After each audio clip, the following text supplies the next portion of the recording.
dans cette vidéo, vous allez découvrir comment lire et surtout assimiler un livre en seulement 1 heure. Je suis Julie Sabat du blog Être Optimiste et je suis en compagnie aujourd'hui de Benoît Dandine, qui est formateur en mind mapping et qui est aussi le créateur du Positive Action Festival. Bonjour Benoît.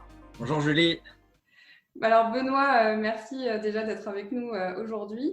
Alors, comme moi, avec le blog, tu as amené à lire beaucoup de livres professionnels dans le cadre de ton activité et tu as développé une méthode en 5 étapes du coup pour lire et assimiler un livre en 1 heure. Donc, est-ce que tu veux bien nous en dire plus, nous dévoiler un petit peu les grandes étapes de ta méthode? Oui, mais merci. Bien sûr, j'adore partager cette méthode parce que vraiment, ça a changé ma vie. Et du coup, comme tu le disais un petit peu en introduction, là, c'est relativement nouveau pour moi de lire des livres parce que avant, je lisais des livres pour le boulot, mais j'en lisais pas beaucoup parce que souvent, je les lisais le soir, tard, avant de me coucher. Du coup, boum, c'était un super somnifère, mais j'arrivais pas à avancer.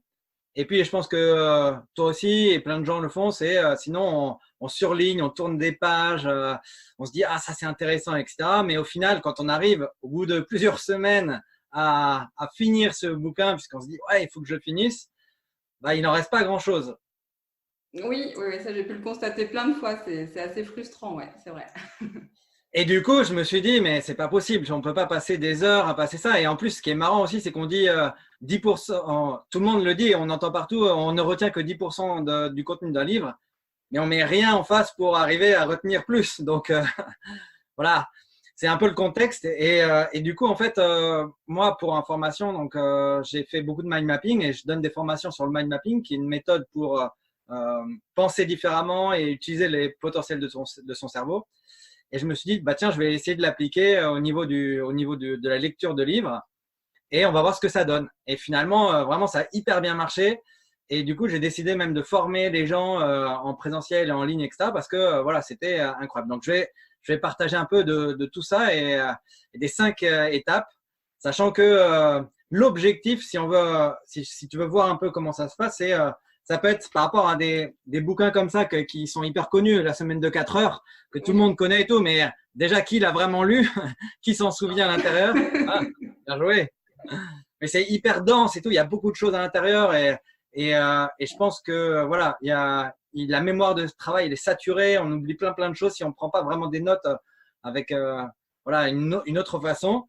Mais ça marche aussi pour des bouquins. Là, c'est un petit bouquin de permaculture, un potager en permaculture, ça fait 120 pages. Mais déjà, quand tu commences dans un sujet comme ça, il y a tellement de choses à savoir que au bout d'un moment, tu es perdu et tu vas aller dans des détails alors qu'il te manque l'essentiel.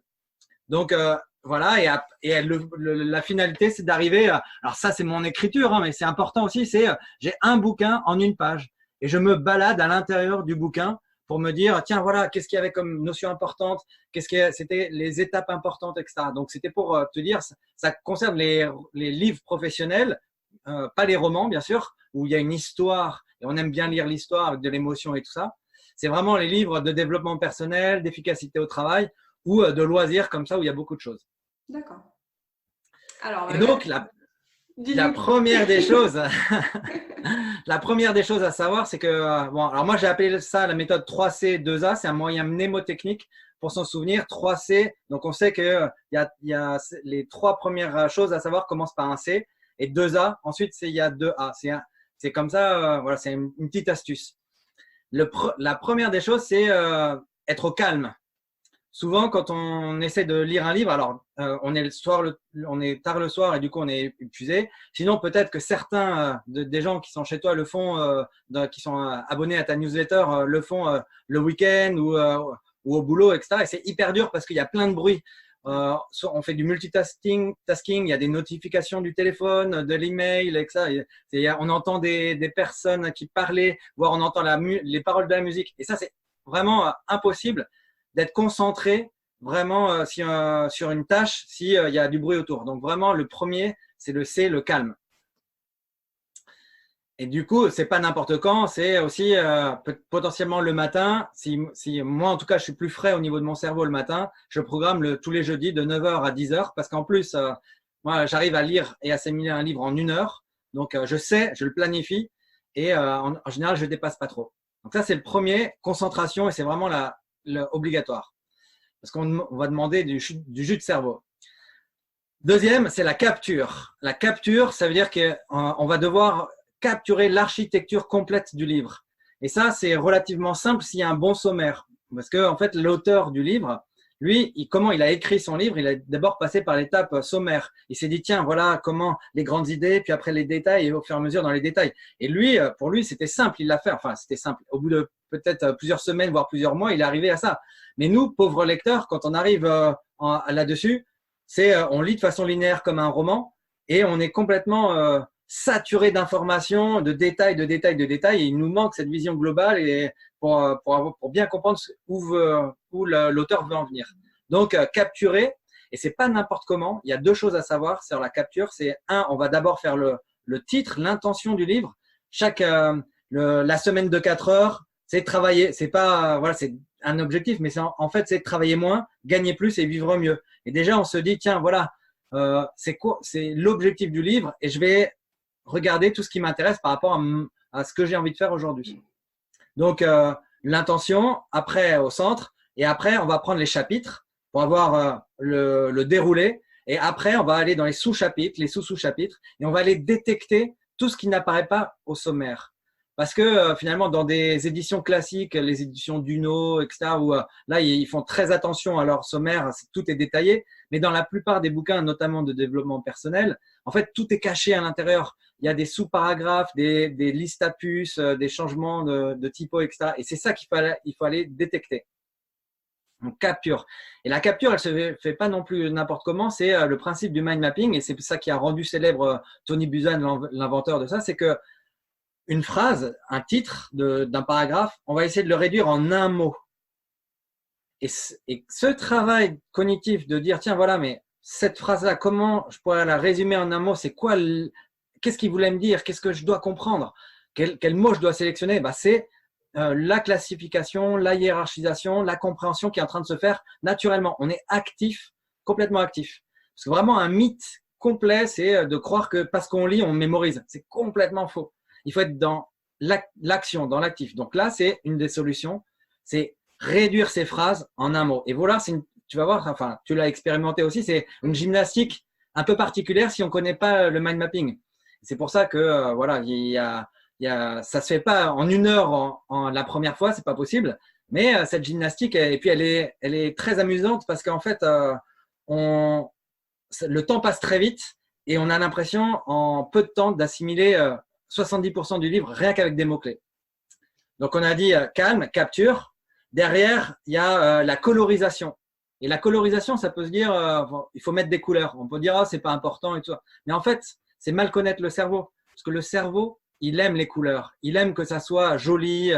Et moi, ce que je fais, c'est une couleur par branche. Et non seulement, ça me permet, une fois que j'ai capturé l'intégralité, de revenir un peu dans le contenu. Parce que 250 pages capturées en 1 heure, tu fais vraiment marcher ton cerveau là, tu es là, ça bouillonne. Et du coup, ce petit moment que tu utilises pour colorier, tu reviens dans le contexte, ah tiens, c'est vrai, ah ça. Donc déjà, c'est bien. Et puis après, ce qui est important, et j'ai une phrase que j'aime bien partager, c'est il vaut mieux relire plusieurs fois un excellent livre qu'une seule fois un livre moyen. On fait ça pourquoi? Une fois que tu as ta carte comme ça, ok, tu l'as compris, tu as hiérarchisé, mais en fait, la courbe de l'oubli, elle est exponentielle. Et ça sert à rien d'essayer de tout mémoriser. Enfin, on n'est pas des bêtes de foire. Par contre, il faut pouvoir y revenir facilement. Et là, quand il y a les couleurs, quand il y a mon écriture et les couleurs, c'est beaucoup plus facile de retourner dedans. Et du coup, on favorise le fait de revenir. Et l'apprentissage, c'est la répétition. Donc, calme, capture, colorisation. Et une fois qu'on a capturé tout ça, on a mis les couleurs. Alors, c'est vraiment un moment sympa. On regarde tout le bouquin. On peut rajouter aussi, moi, ce que j'appelle des métadonnées. C'est des tableaux, c'est des schémas logiques, c'est certaines citations qui vraiment vous inspirent. Des fois, une citation d'une phrase, voilà, ça vous plonge dans un univers, c'est vraiment incroyable. Et du coup, une fois que tu as tout ça, tu regardes, ok, et maintenant, moi, qu'est-ce qui est important pour moi? Qu'est-ce que je sais? Qu'est-ce que je ne sais pas? Qu'est-ce qui mériterait d'être connu? Et je vais aller chercher plus en détail. Et c'est uniquement à ce moment-là que je vais aller lire le contenu du livre. Là, pour l'instant, je n'ai fait que capturer. et m'aider de temps en temps de l'intérieur si jamais je ne comprends pas et pour résumer en un mot-clé. Donc, je lis tout ça, je décide de ce que je lis ou pas. Et il y a certains bouquins, finalement, je sais déjà la moitié, donc je ne vais pas lire tout, ça ne sert à rien, c'est de la perte de temps, ça va m'ennuyer. Et il y a d'autres où c'est des nouveaux sujets, et là, j'ai envie de tout lire. Et là, ça peut durer un peu plus qu'une heure, effectivement. D'accord, donc en fait, si je résume, excuse-moi, je te coupe. Vas-y. Donc on est bien d'accord, tout ça, c'est à partir seulement du sommaire, donc tu n'as encore rien lu et ça te permet justement de sélectionner toi les informations qui vont être vraiment importantes en fonction de l'objectif que tu t'étais fixé quand tu avais choisi de lire ce livre, quoi, finalement. Oui, exactement. Ouais. Oui, parce que ça rentre dans le cadre. Alors, au niveau de la lecture des livres, soit on choisit, c'est de l'opportunité. Tiens, on vous parle de quelque chose. Hop, tiens, tu devrais lire ça. Tu sais pas trop pourquoi. Soit tu vas être proactif en disant, tiens, voilà, la semaine des 4 heures où tout le monde n'a pas eu la chance de rater ses études ou Père riche, Père pauvre. C'est des choses qui sont importantes pour moi et donc je les mets dans une liste de livres à lire. Mais quand je lis Père riche, Père pauvre, je sais, enfin, il y a un sous-titre, j'essaie de me dire, mais en fait, pourquoi je le lis? Est-ce que c'est au niveau perso? Est-ce que c'est au niveau pro, au niveau de ma famille et que ça? Et en fait, ça me permet de me mettre dans un contexte qui va me permettre de décider ce que je lis à fond ou pas. D'accord. Et c'est pour ça que ça va hyper vite et par rapport à de la lecture rapide qu'on peut combiner. Hein. Mais moi, je ne lis pas. À quoi ça sert de lire un livre en entier de façon rapide? C'est un effort énorme. Alors que si je le capture simplement et je regarde ce qui m'intéresse ou pas et que je vais creuser ce qui m'intéresse ou pas, c'est un gain de temps énorme au niveau du temps et au niveau des capacités intellectuelles qui me demandent de la lecture rapide. Alors, ceux qui sont déjà dans la lecture rapide et qui combinent les deux, bah alors là, c'est incroyable parce que tu as à la fois la capture, comme je le fais, et à la fois la lecture rapide pour voir les mots-clés en diagonale et tout. Et donc, eux, ils vont se balader, mais c'est terrible. Bon, on n'en est pas encore là, mais en tout cas, oui, bon, j'ai expérimenté, je suis en train d'expérimenter ta méthode puisque je suis ta formation. Et c'est vrai que, bon, je fais une petite parenthèse, ça me permet effectivement déjà de gagner du temps, mais en plus euh, de mieux sélectionner l'info parce que c'est vrai que moi, je lis beaucoup, beaucoup de livres et on m'en envoie aussi. J'ai des maisons d'édition qui m'en envoient pour me les faire découvrir pour le blog. Mais comme tout le monde, mes journées elles font 24 heures et bon, j'adore lire, mais je ne fais pas que ça de mes journées non plus. Donc parfois, ouais, je me retrouvais avec, je sais pas moi, 5-6 livres en attente en me disant, bon, quand j'aurai trouvé le temps, voilà. Donc ta méthode, elle me permet au moins d'aller à l'essentiel et de pas forcément lire le livre de bout en bout, mais de mieux sélectionner l'information en tout cas. Et comme tu le disais très bien, de mieux pouvoir y retourner aussi, parce que si on veut y retourner dans 1 an, 2 ans, 3 ans, comme tu le dis très bien, malheureusement, on a souvent oublié plus de 90% du livre. Donc, si on recherche une info en particulier, c'est un petit peu compliqué parfois de retrouver ce qu'on cherchait. Donc, voilà. Ouais. Et du coup, très bonne transition aussi où en fait, la dernière étape, la cinquième, c'est le passage à l'action. Et pour moi, c'est hyper important parce que c'est Einstein qui le disait et tout le monde le sent en lui, c'est l'expérience, la connaissance s'acquiert par l'expérience. Tout le reste n'est qu'information. Une fois que tu as fait ta carte du livre et que tu l'as analysé, tu dis, OK, mais maintenant, qu'est-ce que je fais? Qu'est-ce que j'expérimente? Parce qu'entre ce qui est écrit et ce que je vais réussir à faire ou à comprendre vraiment, il y a un monde des fois. Et donc, une fois que tu as ta carte, tu regardes les checklists qui sont intéressantes. Tu peux regarder, tu peux décider d'en faire un article, comme toi tu fais avec tes articles de blog. Tu peux faire un webinar, tu peux faire plein de choses en fonction du sujet. Mais il faut essayer tout de suite. Et avec la lecture linéaire, si tu prends pas de notes, c'est impossible de faire ça. Parce que tu vas essayer un micro-truc dont tu vas te souvenir parce que c'est peut-être pour toi le plus important, mais tout le reste t'aura loupé. Et donc, c'est quand même dommage de pas expérimenter plus de choses. Et c'est là, on est vraiment, et c'est pour ça que c'est comment lire et surtout assimiler 50 à 100 livres pro par an. C'est que aujourd'hui, si tu passes pas à l'action directement, rapidement, c'est rien. Ouais, c'est ça. Et puis, alors moi, j'étais quand même un minimum actif. Je prenais des notes, si tu veux. Mais finalement, quand c'est des très gros bouquins, tu as aussi énormément de notes. Donc, c'est pareil. Pour y retourner, quand tu cherches l'info, c'est juste impossible de retrouver un truc. Et comme tu le disais, bon, encore dans les livres de développement personnel, de plus en plus, ils nous incitent aussi à passer à l'action. Tu as de plus en plus des pages d'exercice. Et heureusement, c'est très bien pour ça. Mais c'est vrai que quand il n'y a pas cette partie active, je te rejoins complètement. Un an après, moi, je vois dans ma bibliothèque même des livres que j'ai pourtant aimés. Si tu me demandes parfois de te le résumer en quelques minutes, j'en suis incapable, quoi, parce que voilà. Même si le livre était très intéressant, effectivement, si j'ai pas mis en application de suite, ou si j'en ai pas tiré un article, ou si je n'ai pas été active tout de suite derrière, bah, malheureusement, comme tu dis, c'est du temps qu'on aurait peut-être pu passer à autre chose finalement, parce que bah, ça n'a pas été vraiment assimilé, donc pas vraiment utile pour nous, quoi. Ouais, alors que tu vois, et tu le verras, tu as ta carte de chaque livre. Dans 6 mois, on se donne rendez-vous et tu nous racontes n'importe quel livre et tu dis, waouh, et alors, effectivement, tu n'auras peut-être pas l'intégralité à 100%, mais tu auras déjà 70%, voire 80%, ce qui est énorme par rapport à d'habitude.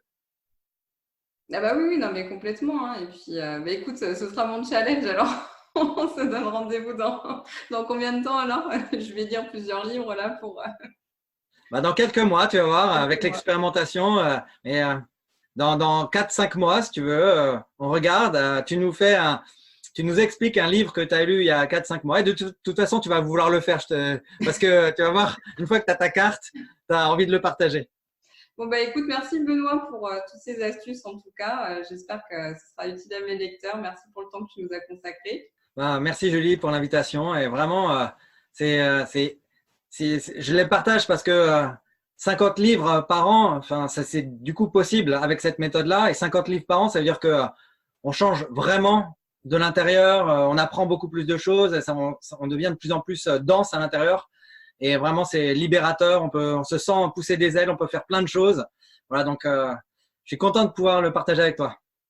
J'espère que cette vidéo vous a plu. Pour être sûr de ne pas rater les prochaines vidéos, abonnez-vous à ma chaîne YouTube en cliquant sur le bouton s'abonner. N'oubliez pas également de lire les informations juste en dessous de la vidéo. Vous trouverez notamment le lien pour recevoir gratuitement le guide Lire et assimiler 100 livres inspirants par an sur le site de Benoît, merci lescartesmentales.com. À bientôt!